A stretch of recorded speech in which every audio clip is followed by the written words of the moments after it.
Good evening, everybody. Welcome to our webinar this evening, presented by VikingGenetics and Eurogene.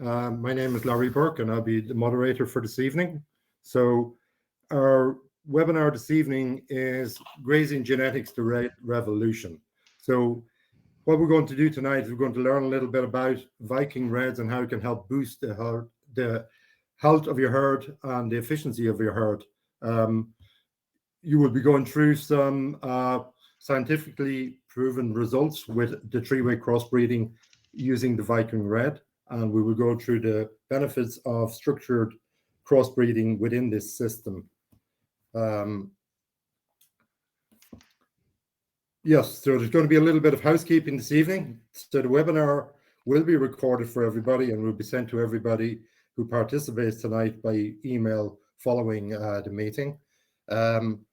All participants tonight will be muted, but you can actually participate by using the chat button at the bottom of your screen, and feel free to submit as many questions as possible. We will endeavor to answer as many as possible during the presentation and afterwards.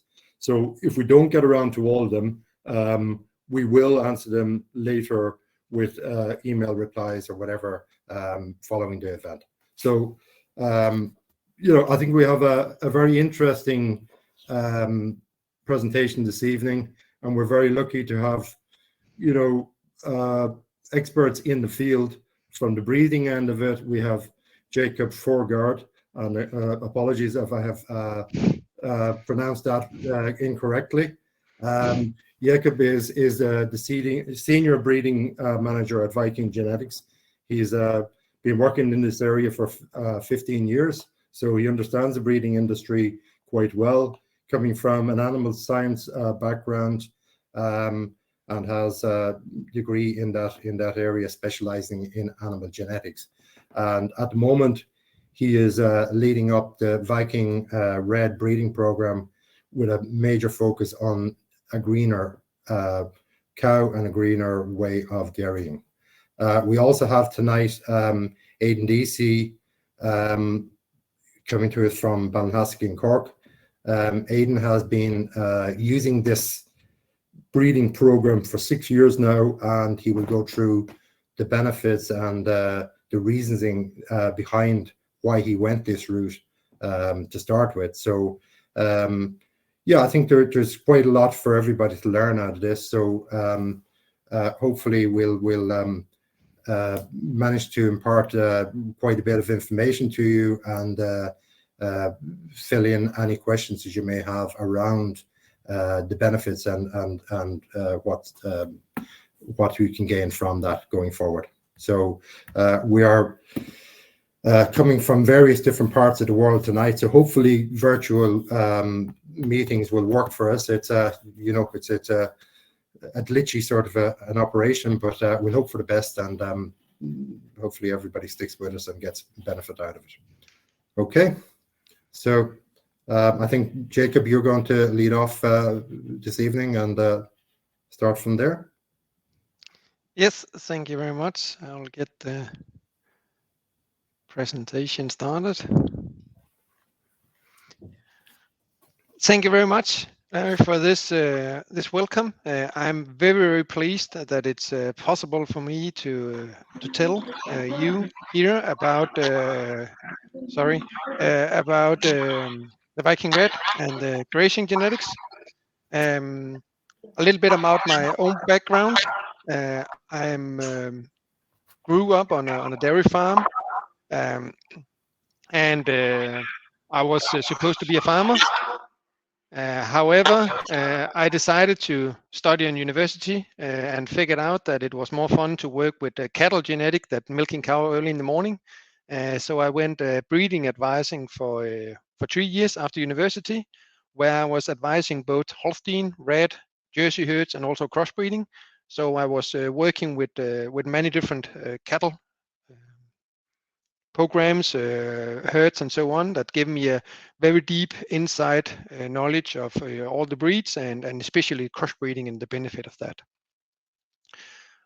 Around 10 years ago, I went to VikingGenetics, where I work with the RED program, and for a couple of years ago, I got the responsibility for the whole program. The topic or the focus we're going to have tonight is how the VikingRed help boosting the health and efficiency in your grazing herd. We will look on some scientifically proven results showing that the three-way cross is working very well with the VikingRed. The benefits of the structure of crossbreeding system. Crossbreeding system need to be very structural if it have to fulfill a full effect of it. And then in the end, I will show you a little bit of the science, what you can use, and hopefully also how we can support you. I'll start a little bit up in the big helicopter and saying when we're talking crossbreeding, we need to remember that a lot of it is making more robust cow. It's making more efficient cow. It's making cows that's easier to work with, long-lasting, trouble-free. And the question you see here, that's often something that is taken up when you're talking about crossbreeding. This is some of the big benefits of crossbreeding. From there, I will say to show how the VikingRed can go into the crossbreeding program and be the secret ingredients, as I call it, to give success, we need to start in the engine room. And in the Nordic country, we have a very unique registration system, or we're saying it's very unique because we are getting data in from very, very many different places in Denmark, Sweden, and Finland. And they are all going into one database in each country that is coordinating between them. So all the data is coming in. It's information from veterinarians, hoof trimmers, AI technicians, or if they're doing it yourself, inseminations, classifiers, and the most important, the farmer himself. We also get data from AMS and from milk recording and slaughterhouses. And all this information is going into one database. And just to show how much data we are collecting, you can see here that on the health trade, 90% of the herds is giving in data. On the milk recording, 95% of all cows, all the pure breeding cows in Denmark, Sweden, and Finland is giving in data. So it's a huge amount of data we are getting in, and it's in all different kind of herds.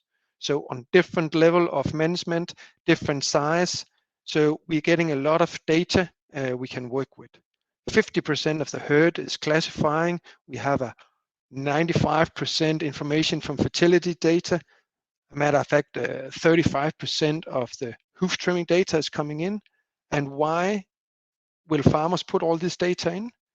That's because they're using them as a management tool, and then as a big bonus, we can use them in the breeding.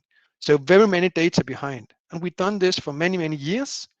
We started back 40 years ago in 1980, where we got production, calving, daughter fertility, the classification traits, and the milkability. Started up with having indexes on them. And then already in 1982, we get an udder health index.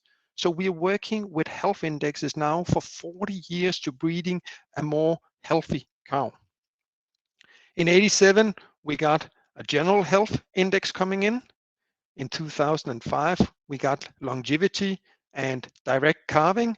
So meaning how good is the calf itself to be born.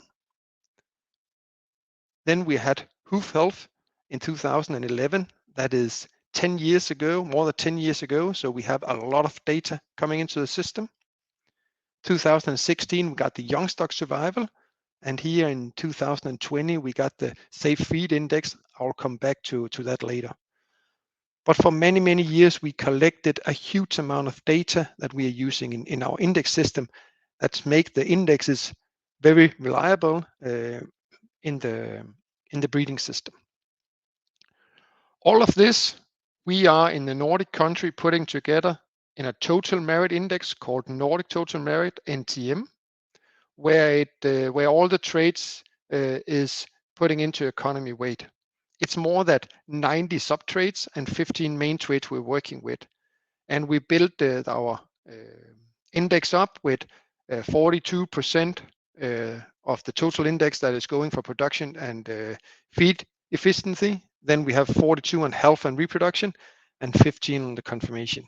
So we have a large weight in our total merit on health and reproduction to get a good, functional, robust cow. In your areas, you probably would need to look more directly on the single traits according to your production system, but you need to be aware of that when we overall breed for total merit, we also get a lot more health and reproduction into the cows, so you can benefit of that in your production system. Then what is VikingRed? Matter of fact, VikingRed is not a breed in itself. It is a breeding program where we have 3 breeds that is working together. It is Finnish Ayrshire in Finland, it is Swedish Red in Sweden, and it's Danish Red in Denmark. And one of the very benefit point of having these 3 breeds work together is that we, matter of fact, and standing in the bottom, have a very low level of inbreeding compared to other breeds. So with this low amount of inbreeding, we have a large possibility to increase the genetic gain because we have a large genetic variation. Meaning we have the strongest red program, breeding program in the world, around 175,000 registered cows delivering data. We genomically test close to 3,000 bulls per year, and we are approximately testing a little bit more than 50 bulls per year right now. One of the very, very strong sides with the VikingRed breed, the cow, that is a very natural, healthy cows. If we are looking on udder health, that is one of the excellent trait with the red. We are talking about 7.8% of mastitis in average in the first 3 lactation. So that is very low compared to other breeds. So excellent udder health. It's also very strong in other health traits when we're talking about general health. When we see the average in the first 3 lactation, we see we're having a low amount of early reproductive disorders, a little bit more than late, but still very low compared to other breeds. There's nearly no ketosis in the red.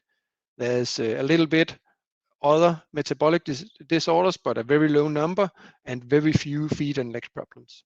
So in general, very good health status, very good health level and robustness in the VikingRed. That is excellent trait for the breed. Then when we talk about health, we also have to talk about hoof health. That is an index we are proud of because we have a huge amount of data we collected for the last 10 years. We're talking about millions of registration across the 3 countries in different breeds collected, in different management system. So it's very reliable data on the hoof health.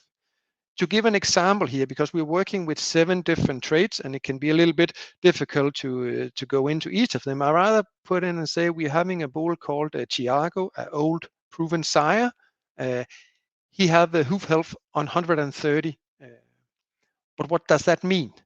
That means that the amount of disorders in the hoof will drop dramatically if he is used as a sire. We are talking about reduction in the hoof health diseases between 22% and up to 68%.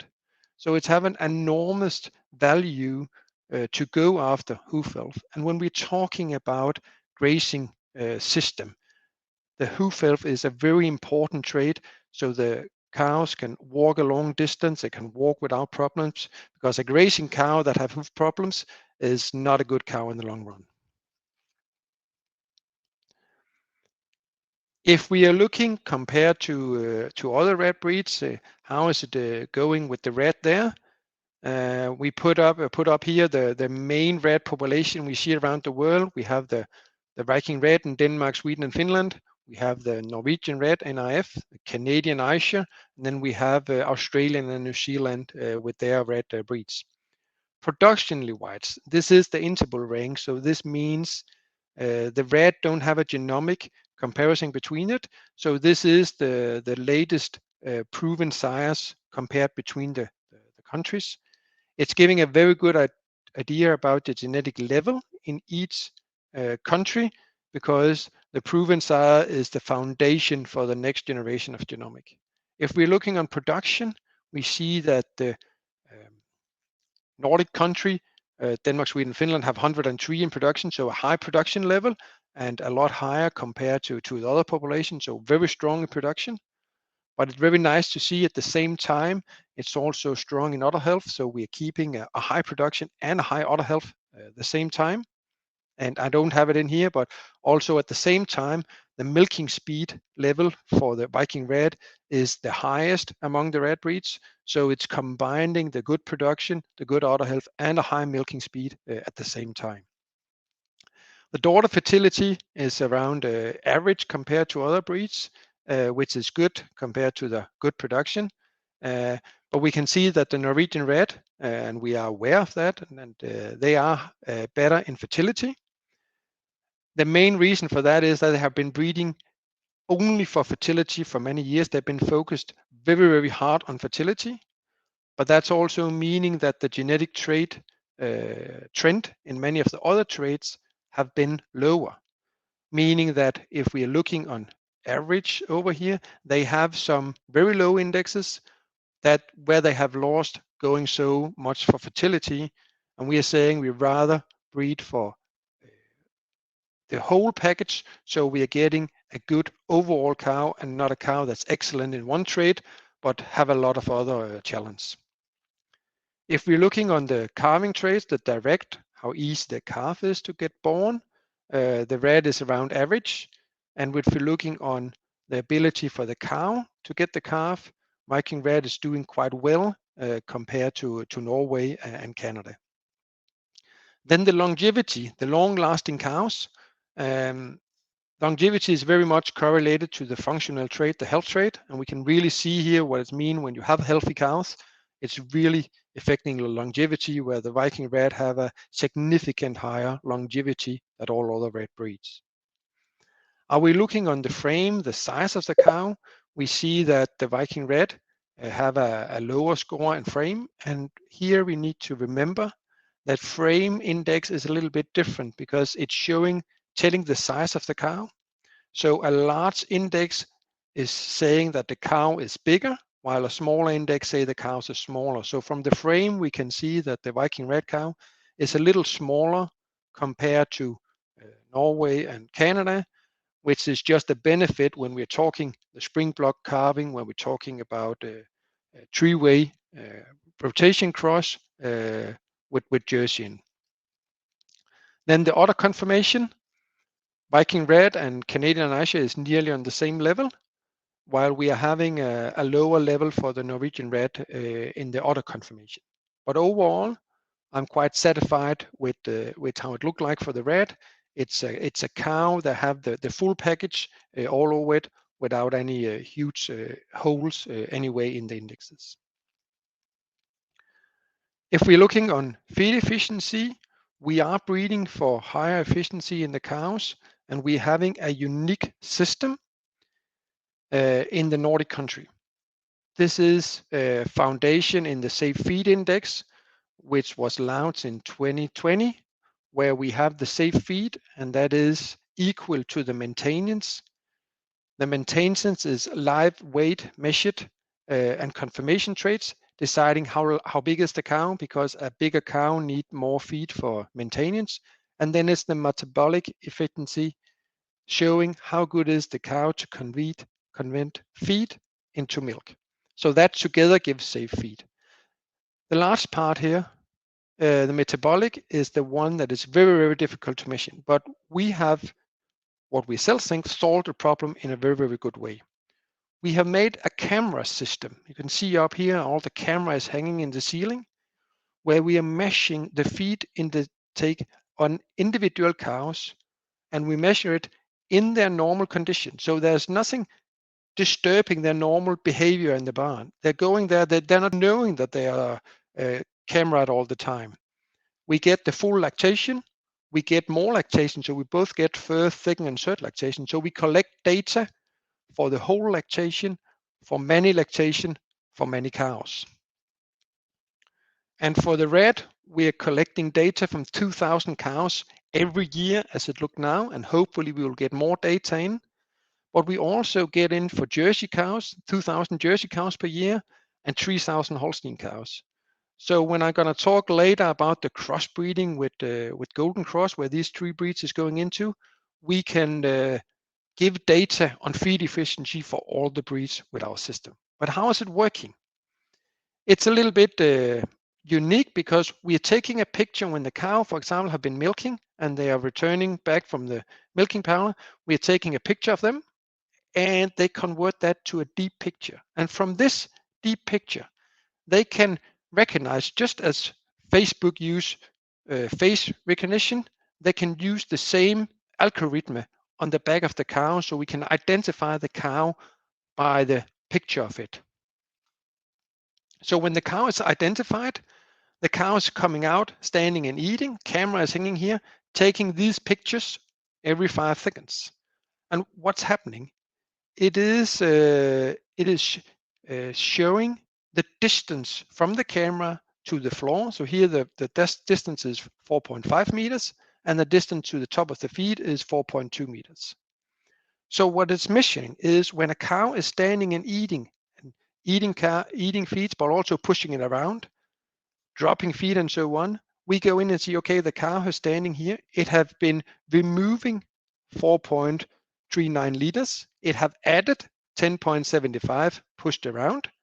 So total, this cow have been eating 3.64 liters when it have been eating.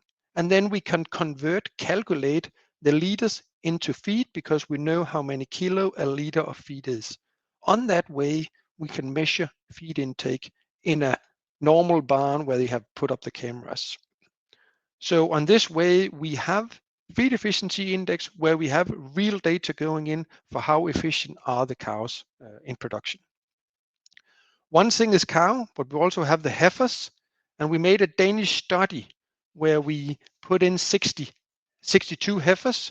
There was around 20 Holstein, 20 crossbreeding, and 20 VikingRed, and there was feeding on a standard diet, a Holstein diet, and a low energy diet. Here we have the days in the bottom and the weight up here in the top. So the Holstein cows with the red, they was growing normally, the red one on a standard, but when they was feeding less energy, they didn't grow so well. And there's a significant difference here up there. So they grew significant less on a lower energy ration. The crossbreeding was also a bit different, but not significantly. So that was showing there. But the very interesting, from my point of view, when I'm working with the red, is that for the red one, it doesn't matter. They was growing exactly the same on a feed for standardized for Holstein and a low one with lower amount of energy in. So they was compensated for this lower energy. And we can see here the crossbreeding. There is a heterosis in here also, a crossbreeding effect, because it's closer to this one. So it's laying closer to the red than the Holstein. So in the crossbreeding system, we also get this benefit.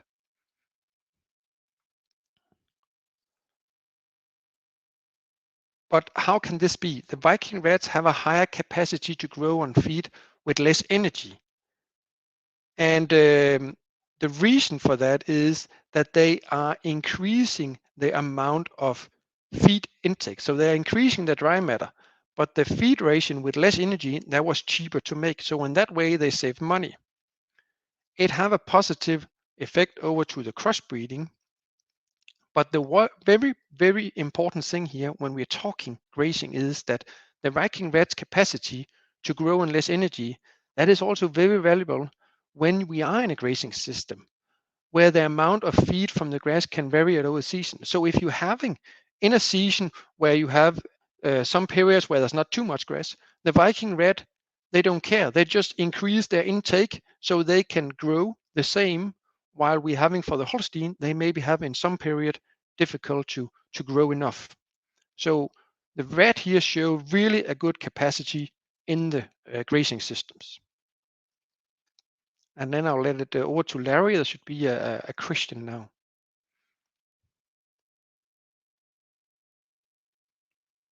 You're muted, Larry.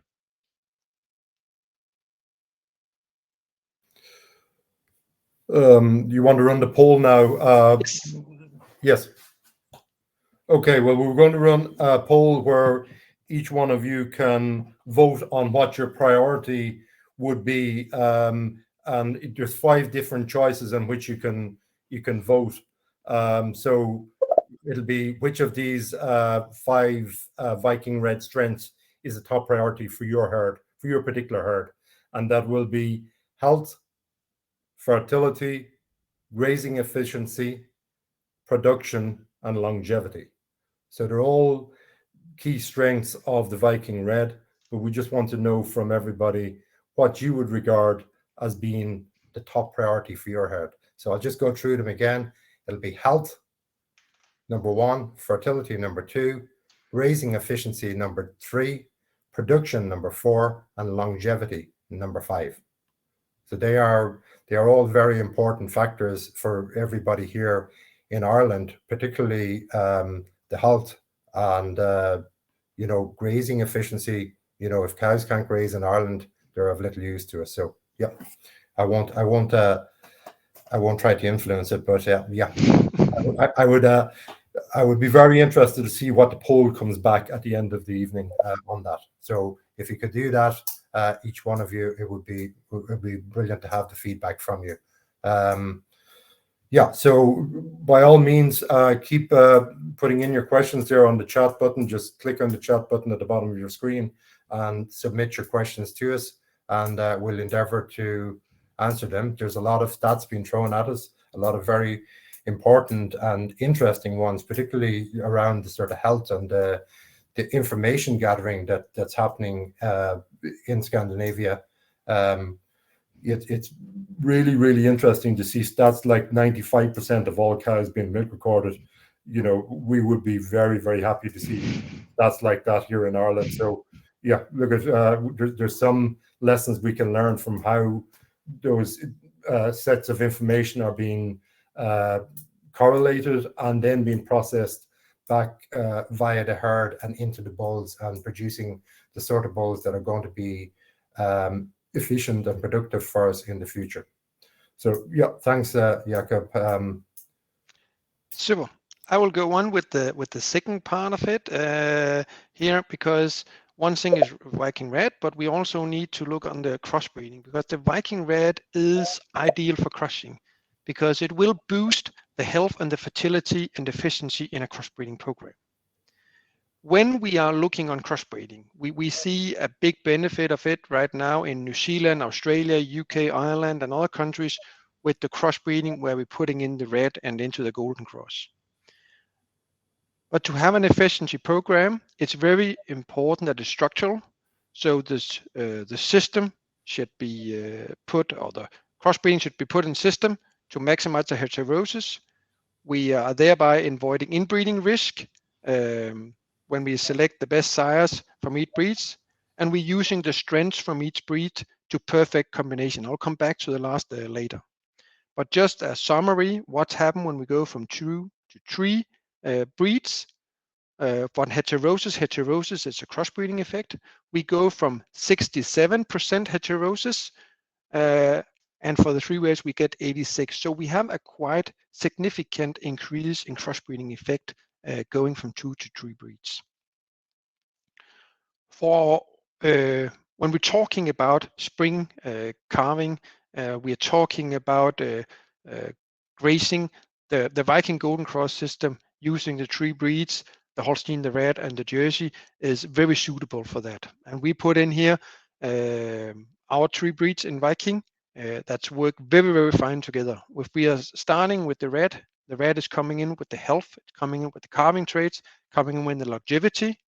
Then we are having the Jersey, and here we set in the Viking Jersey because they are unique in the world on solids. They have an excellent fertility and they have a super hoof health. So they're boosting that into the crossbreeding system. And then the Viking Holstein coming in with a large amount of production, a medium side that's not giving a too big cow in the system, too heavy cow, and then the good udders. So these three breeds is very good complementing each other. They're nearly designed for this system to fit together for the crossbreeding. And if we are looking on the side, we are having here the body weight from AMS data. We're having the red one in first thicken and third lactation first, a little bit more between 500 and 600 kilo. When you see the Holstein is 30 to 40 kilo, 50 kilos heavier, and the Jersey is a smaller and thereby a lighter cow.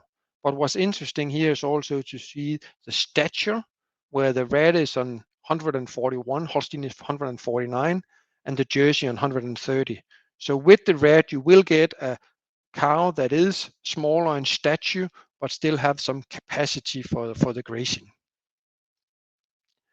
And it's not just ideas we're giving you. There is study showing that it's working, and there's a study in UK on crossbreeding where AFBI have compared Holstein with three breed crossing in a herd where they had Holstein Jersey and there was put VikingRed into it, into the system. And the key result was that they had a large increase when they get from Holstein to this three breeds of the Golden Cross with a higher fat and protein percentage. They got a lower amount of feed use, a lower dry matter intake per kilo per cow per day. We had a better body condition score in the cows. And what was very extreme was that the health trait just went very, very good. The mastitis was dropping significantly with 77%. And they're having according to the treatment, according to reproduction, they also have a tremendous drop compare Holstein to three ways. And what does this mean in money? Yeah, if we are having a 200 herd, 200 cows herd, they can be saved 10,000 pounds per year by using crossbreeding, and that is just according to mastitis, because this VikingRed times Jersey and Holstein just have more than 4 times less mastitis compared to the purebred Holsteins. It's not only in UK it's shown it's working. Also in Australia, they compare three ways to two ways crosses, and there we saw a significant increasement. They tested nearly 7,000 cows with more than 25,000 lactation, and we saw an increase in the conception rate for the first service. They saw how many was pregnant by week 6. There was also an increase on 13%. And the total amount of fat and protein was increasing by 2.4%. This was all significant increase, but at the same time, the milk, there was no significant difference. We saw a little bit, but it was not statistical sure, so we cannot say that was giving less milk. So more fat and protein with the same amount of milk. So that was in Australia. And if we're going to the neighbor there, the New Zealand, they're using, they have a lot of Holstein time Jersey crosses, and they're using the VikingRed on them. And why do they do that? They do it because the red have the ideal size for the grazing system, so they like that very much to get in. They put it in because of the good fertility, and especially because they have an excellent health. And I can sit here and talk about it, but I would like a New Zealand farmer to tell what he's thinking about it instead. Fertility is a big one for us. We've got acceptable levels of sort of 70-odd% 6-week and calf rates and 10 to 12% empty rates, but we want to improve that. And from what I have found through doing a bit of research and talking to farmers and representatives of different breeding companies, the red breed seems to tick those boxes pretty well, particularly the health and the fertility of those cows. Obviously, we're on a larger farm here, 230 hectares, so the cows can do a bit of walking at times, sort of half an hour walks to the shed. So hoof health is quite important to us. And through the registration process of hoof trimming in Denmark, they've got some really robust data sets to back up the claims that they put to their bulls.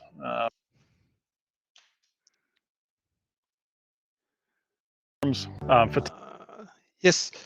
So that was a New Zealand farmer saying why he had picked the red. So it's not just me sitting here and saying everything. We also have farmers around the world that is very happy for it.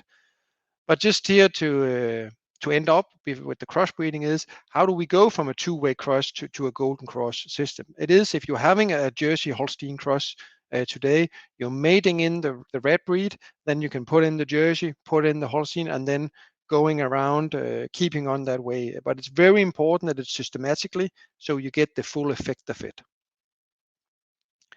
That was the crossbreeding part. And the next bit here is a little bit what can we offer? What can we offer in you according to bulls? And I'm going to show you a little bit, because I want to take you out of the here just sitting and talking. Let's go down and look at some bulls. And here we have Fuzzy P, one of our top bulls, an extremely good bull in production when we're looking on concentrating the milk. He is 3.5 standard deviation over average in fat percent and 5 standard deviation over in protein. So we have 150 in protein percent, which is extremely high. He's good in safe feed, and he's good in fertility, udder health, general health. So good in the health trait, good in the survival trait with the longevity, the young stock, and he got some excellent udders. He have a sexed semen, and he's also A2, BB in the protein types. And be aware that he's pawled. And then some of you saw the movie and said, oh, what he's talking about, is it a wrong bull? He have small horns, but that's what we call skurs. And a pawled bull can get that, but don't worry, it's mainly the bulls getting it, so you would not see it out in your herds. He is giving the pawled genetic to the next generation. Another bull, and that's matter of fact our top bull right now, that is Vesti. When we're talking about production, I don't think you can get a better bull. He's extremely high in production. He gives some very concentrated milk, but at the same time, he also gives an increase in kilo of milk. So you're getting everything. You're getting milk, you're getting fat, you're getting protein. He is good at the same time in udder health and milking speed. So it's quite unique that he can combine a very good production with the good milking speed and a good udder health at the same time. His daughter is easy calving. They are long living with a good longevity, and they have a good hoof health. He gives some good udders, and he's giving a little bit more body capacity to his daughters. He's also a very good semen producer, so he's also making a sexed semen, and he's also a A2 bull. So that is our top bull right now at the moment. So we want to help you building up a profitable and trouble-free herd, and we are sure we can do that with the red. We can achieve high profits and reduce the cost. The red is very good at that. The red can boost health, fertility, and efficiency. And remember, you can benefit of a structural breeding system with 3-wedge crossing. That will maximize your heterosis. And the VikingRed, they will give you cows that is very good at grazing, and they will keep their body condition and deliver high lifetime profit to the whole lifetime. That's all what I had. Thank you very much for listening, and I hope there will come a lot of questions. I'm very open and looking forward to the discussion after Aidan have been telling about how he's doing. Thank you, Jakob. Yeah, good. There's a lot of stats showing there, but they're all very, very positive stats, which is something I'm glad to see. But I suppose looking from your presentation, one thing that jumps out there is not only is this type of breeding working in Scandinavia, but it is also working extremely well in many different systems and different countries, and particularly. I suppose we're seeing some very good profits being made and efficiencies being made. Like you quoted a figure there of £10,000 or €12,000 in our money. I think to be able to reduce the mastitis alone is a major thing. And I think when everybody thinks about VikingGenetics here in Ireland, certainly from my point of view, we always think about the health benefits. And, I think going forward with the restrictions around the use of antibiotics and such on, they're going to become particularly more important. To everybody throughout the world, really, in the dairy industry. So, yeah, it's good to see those sort of benefits being demonstrated across many different systems and different countries. There's a couple of questions in there at the moment. One in particular, Jakob, directed at you.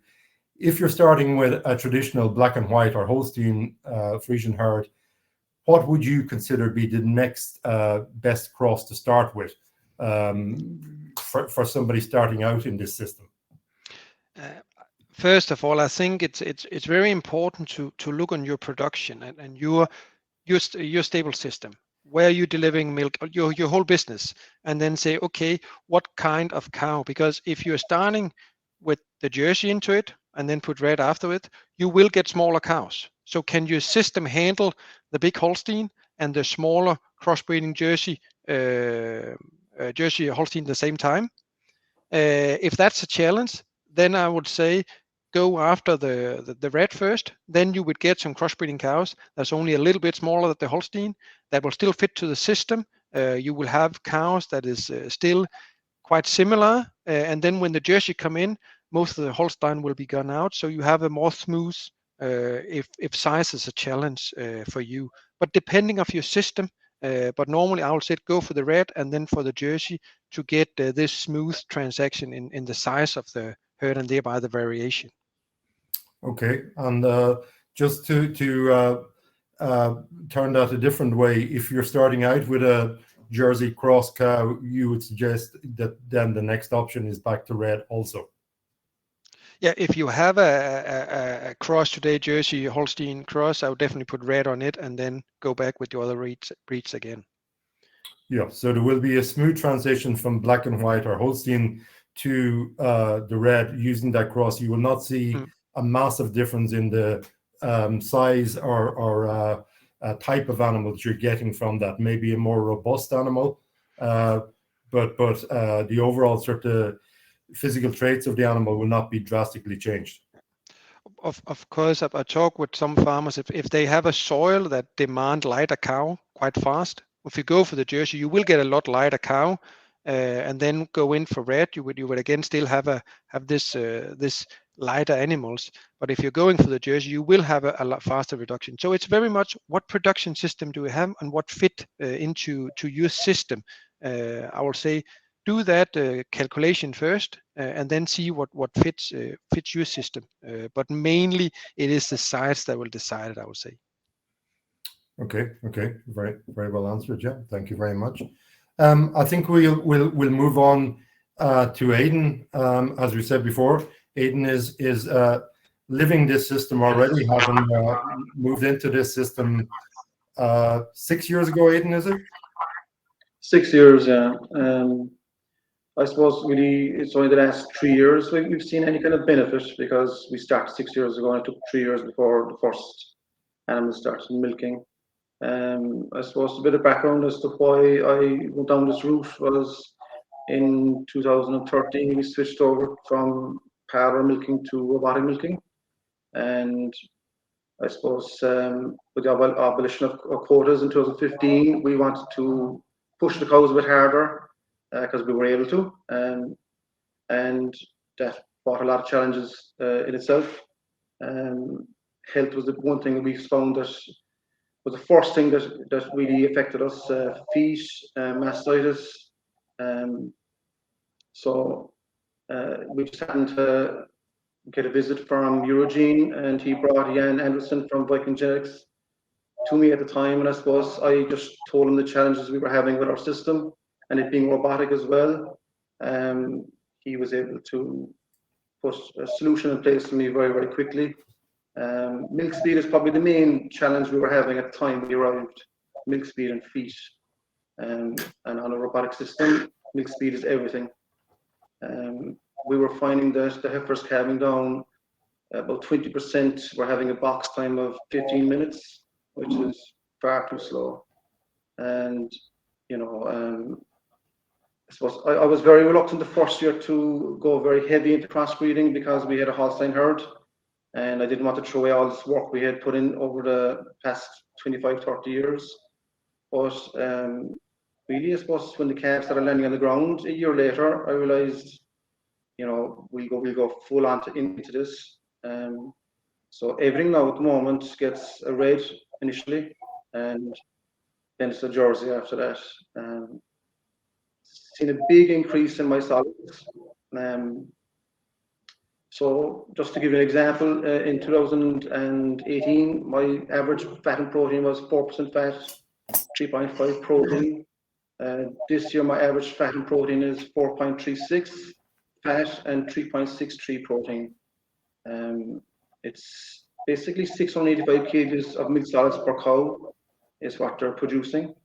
Now it's a high input system. We are feeding quite heavy, but we're still grazing full time.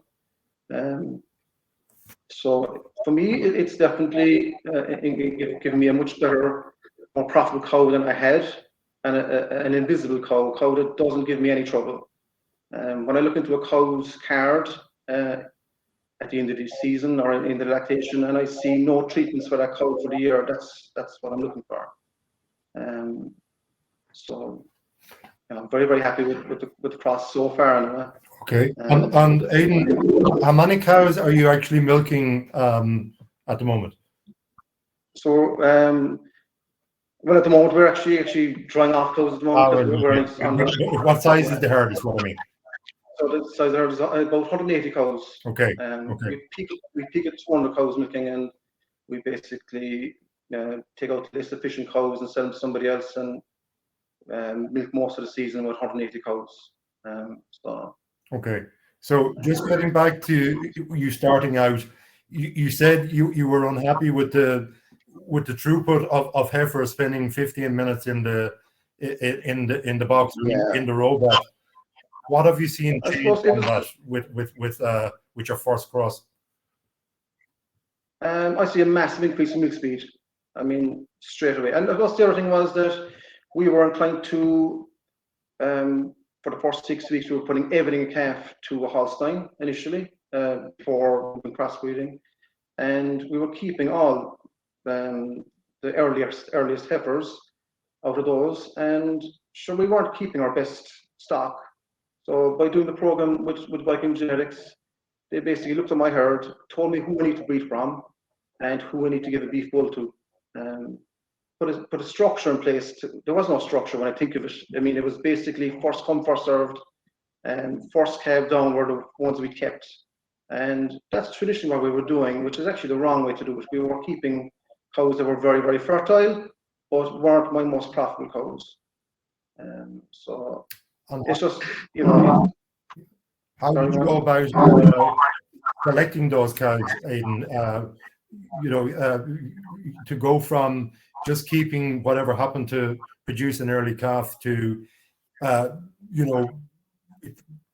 pre-planning the sort of animal that you wanted to put on the ground. How did you select those cows? And I actually didn't. It was actually I left it to to Jan Anderson from VikingGenetics. He just basically was able to look at all my system, all my milk recordings, and he could see from that, especially with robotic milking, there's a lot of information there as regards to milk speed, the weight of the cow. There's a vast amount of information there, especially with mastitis and cell counting. And he was basically went in and filtered through that and told me who I need to be breeding from. And sex semen, we basically been using sex semen for the last 4 years. Extremely happy with it. We're getting results as good as conventional semen with sex semen. I don't know why, but that we are getting good results with it. Well, whatever you're doing, that's what I would say. Yeah, I suppose the other thing it did is it's one less job for me if somebody else is doing the breeding program. Yeah.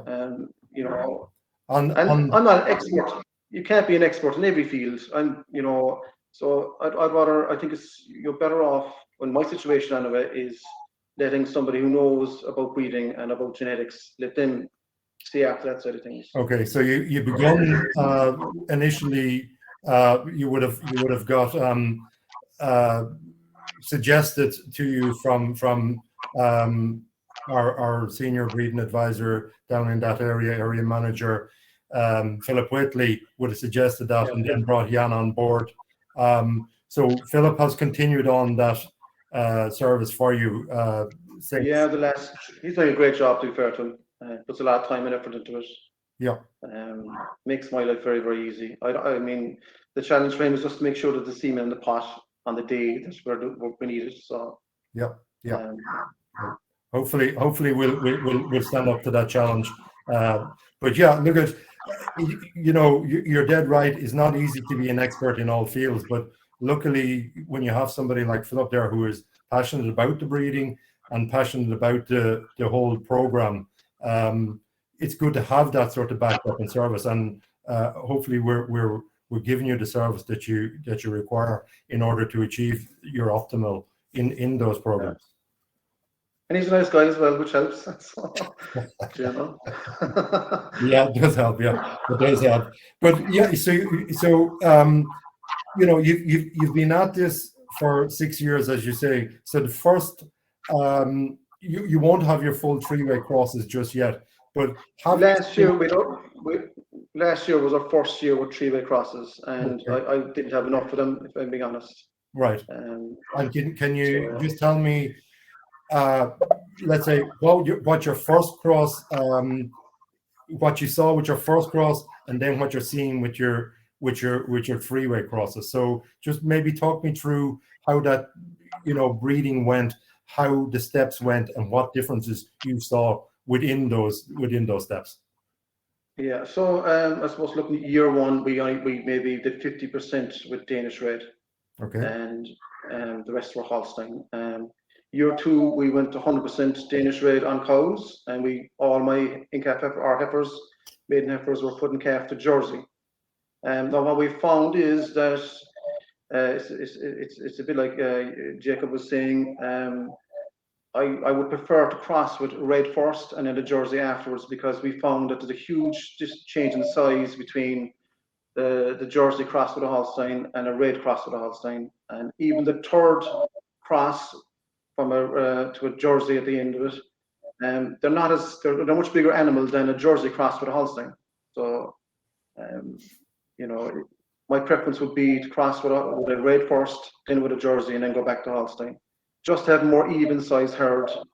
And in my case, it's just the cupels we have in the shed are for Holsteins, and when you put a Jersey into that building, I mean, they literally can do what they want. Okay. And even if the robots, their Jerseys can be quite difficult to manage in robots at the start of lactation, whereas I found that the Reds was no issue whatsoever. Okay. So that first cross, you might just tell me what the first cross sort of brought to the table for you. What did you see as the benefits out of the first cross, or did you have to wait until further crosses were there to? If I was being totally honest with you, I would have been happy to stay with the Red cross, just one cross, because I got such an improvement in milk speed. We got a huge lift in solids. and lost no volume. So that's probably the one thing that surprised me the most, is we didn't lose any volume of milk. Now, we were coming from a 2,000 or a 9,000 kilo herd, a 2,000 gallon herd, is where we would have been coming from. So there were high yielding cows, and I was expecting to get a big drop in yield, which we didn't. The only time we got a drop in yield is when we crossed with Jersey. Right. So, yeah. Okay. So, Yeah. and I suppose their massive thing was we buy no mastitis tubes. I literally have no mastitis tubes on my farm. When you wind back the clock 4 or 5 years ago, and I always had a box of mastitis tubes, and that's probably the biggest thing as well. And the last 2 years we've been doing a lot of when we're drying off cows, we use very little our dry cow tubes now. I think it's about 20% of the herd we have to use dry cow tubes on. So we're doing selective dry cow therapy for the last 2 years. And the 20% that we are giving our dry cow tubes to, they're predominantly older cows, predominantly Holsteins, believe it or not, that are still left in the herd. Or we also check the cows maybe 4 days after drying off to see if they're leaking milk or if the teat seals have stayed in place. We would retreat those cows with dry cow tubes if the teat seal has come out. Okay. Larry, there's a question in the question chat for Aidan. Yes, there is. So there's actually 2 questions there, and I suppose both of you could answer this. Do the crossbred cows require different management or nutrition when transitioning from purebred? So perhaps Aidan, you go first from living the experience, and maybe Jakob, you can come in on it afterwards. Transitioning from what now? From after calving down, or from? Well, I would say transitioning from a purebred to the overall management is the way I read this. But maybe you can extrapolate a little bit further on that if you want to on the transitioning from dry after calving. Yeah, look, to me they're invisible cows. They just seem to give no trouble. So I mean, look, obviously not 100% are going to be that way. Like temperament was probably one thing that I was really worried about. But I suppose, look, I'm working in a robotic system, so I don't interact with cows as much as you would in the parlor. But to me, they're trouble-free cows, which is what I want. And you would find that when we're body condition scoring the herd, the ones that seem to be, I would call them the fittest. They're like athletes. They're never too fat, they're never too thin. Whereas the Holsteins, depending time stage of lactation, they can be either too thin, 100 days into milk, or coming up to calving, they can be too fat. So we just find them an easier animal to manage, either after calving or during the dry cow period as well. And have you actually changed your nutrition to the cows when you change from Holstein? Did you actually change the we have more or less? The biggest change for me is that we stopped using things like maize fodder or whole crop. It's just grass silage and grass. So a much simpler system, cheaper system to run, and getting the same results from the cows. So okay. And less work, which is always a plus. Okay. There's a couple of other questions that just come in here, Aidan. One that just wants to know what the quality of the bull calf is like from this system. Yeah. Look. I suppose the first year the Danish Red Crosses are going to be a black calf, or they look like a black and white calf. You will know straight away that they're a crossbred. Can be a challenge to get rid of those calves in the south of Ireland. Up the country seems to be no problem, but down here, as soon as they see a crossbred, they're assuming that the animal is going to be very small, or very small carcass weight. What I generally do is I show them, if somebody's buying calves, I show them the dam beforehand. But I'm not getting rich selling their calves, if I was to be perfectly honest. Okay. But the same guys keep them back for the calves. So they keep coming back. It's just down here, I suppose a lot of crossbreds would be very, very small cows, and the average weight of my cows is about 600 kilos. It was about 650 kilos, but it's now around 600. So that's still quite a big cow. So do you notice once the red effect starts to come in, and you start to get that redder calf, and people get to know the breeding that's there, that they lose the fear of the cross. I suppose the most important thing is they need reassurance that they're not being caught. You know, Okay. Another one in there, Aidan. Somebody wants to know, what are the Red Bulls that you have found has worked best for you to date? I like Tokyo. I think Tokyo, fantastic looking cows. There are Tokyo Fonseca's nice animals as well. Look, I've used so many at this stage. Like every year seems we use a new crop of bulls every year. We do go back to the odd bull, but we've a lot of fuzzy calves to calve down this year. I'm trying to think of the names now. I can't think of the names, but and I suppose we could enjoy the Jersey, the third cross with Jerseys. Last year we got about 15 or 16 of them. There are three-way crosses, and they're just lovely animals. So. Okay. There's a question for Jakob there. Jakob, do you think the pro-cross breeding concept is a viable option for the grazing herd? So I think you've demonstrated that already, but you might just answer it anyhow. If we are looking on grazing system, I will say that the Golden Cross is doing it best because of the size, the efficiency. You can have you have a lighter cow to grazing, so they are very good grazing. But it's also depending again here, when you're choosing a crossbreeding system, it's important to choose what is fitting best for your herd.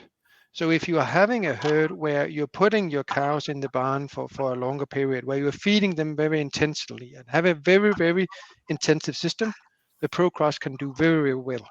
But when they are put out on grazing and you may be having running a lower cost, a low input, there the smaller Golden Cross cows is just doing fantastic. So again, depending of how your management system is, how your barns is to do it. But in general, I will say the Golden Cross is doing it super on the grazing system. Okay. Very good. Another one in there. Can I come in there? Sorry, for a second? I suppose what we have found is that what we find with the red is that we're walking to grass. We're doing ABC grazing, and so they're walking to tree paddocks every day, and we have 0 cows to fetch. They are extremely eager to go to grass and come back to the shed, which is very important for my system. So. Yeah, well, certainly within the robotic system, you need an animal who is willing to. You need to have a voracious appetite to take them out to graze, and in order to get back through the system or get back to the next grazing platform, they must come through the system. So you need that sort of will to move and be mobile. Absolutely. Yeah. There is one other question in for you, Jakob. Jakob, am I right in saying that NTM values work in standard deviations? Could you explain a bit more about this? Previously using the Irish values, NTM is new value to me. So somebody's just looking for a little bit of more information around that.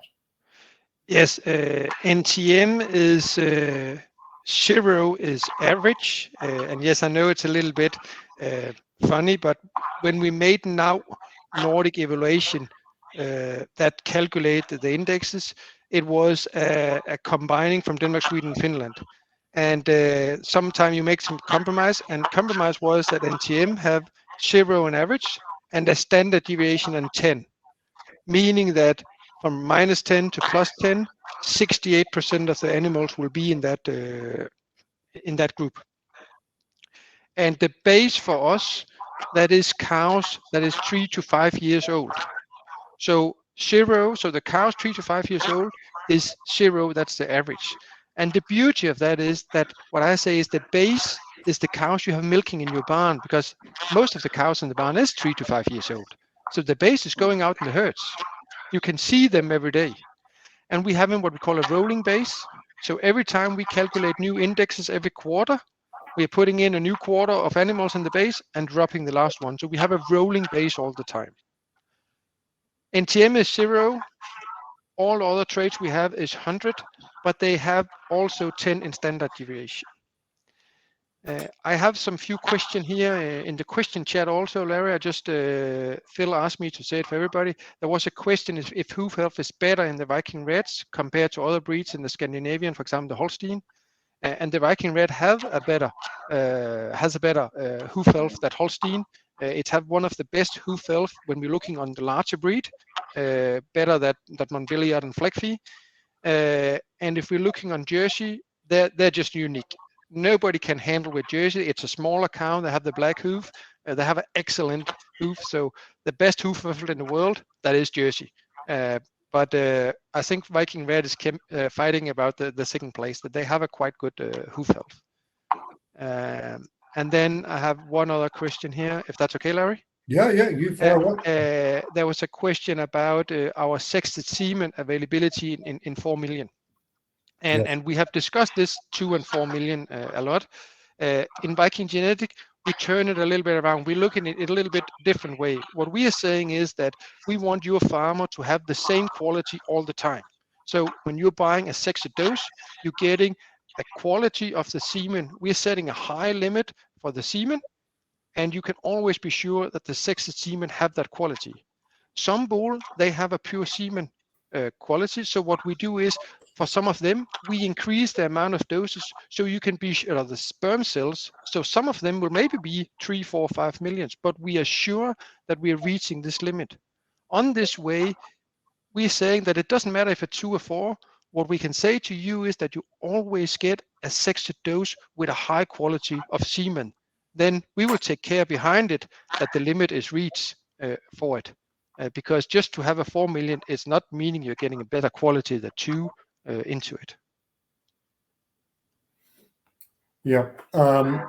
There's another question in there. I'm not sure whether it's for you, Aidan, or for the national herds in Scandinavia, but it is what is the calving interval of the herd compared to 10 years ago and the empty rate? Maybe from a VikingGenetics point of view, you might just give us what it is in Scandinavia, if you have that at your disposal, Jakob. Roughly, nothing. We won't nail you down. No. Many herds in Denmark is running with calving intervals around 12 months. We see the Holstein is a little bit longer in average. I would guess many of them running on 12 to 13 months, and the Jersey and the Red, some of them is running a little bit 11 to 12 months. We see that the fertility there, we see the production. Some Holstein herd is dragging them a little bit.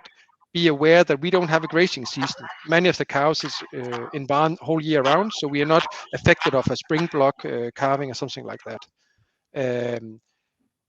More and more herds in Denmark right now is looking into it, but I don't know if it's going to be a big trend.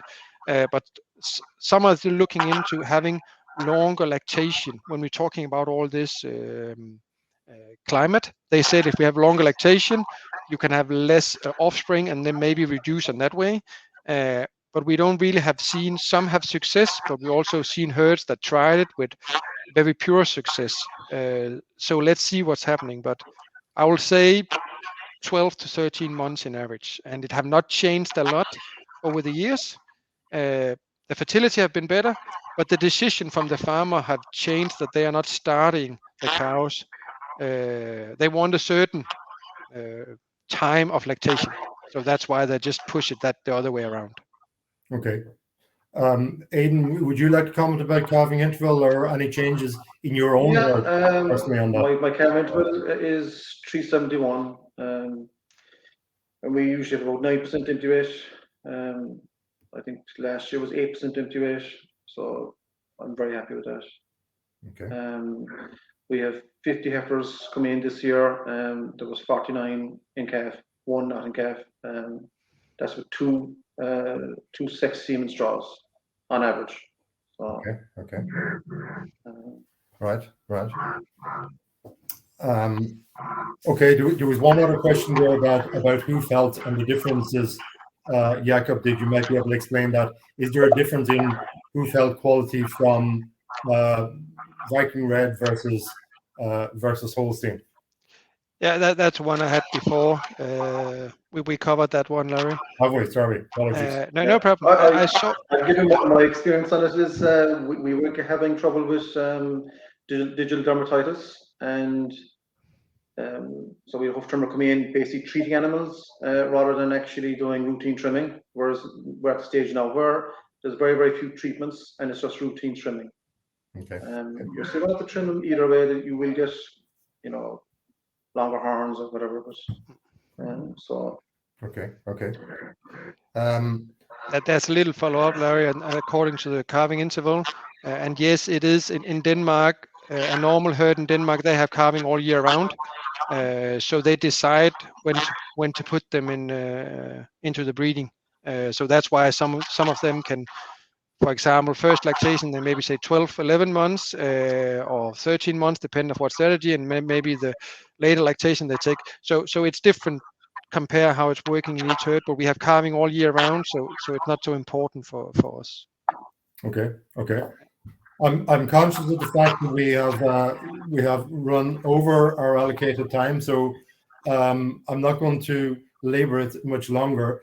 I will come to both of you just for one or two closing points. Aidan, for anybody who's considering going this route, have you any quick nuggets of advice for them? And personally, if you were back there 6-7 years ago, what would you do anything different? I probably would have had a bit more faith in what information is there, and a bit more faith in Philip Whitley, basically. I should have gone a bit more into it than I did, but just my nature, I'm slow to change. But absolutely love them now. So. And advice for anybody who's considering going down this road? I suppose you just come and look at the animals first before you make up your mind.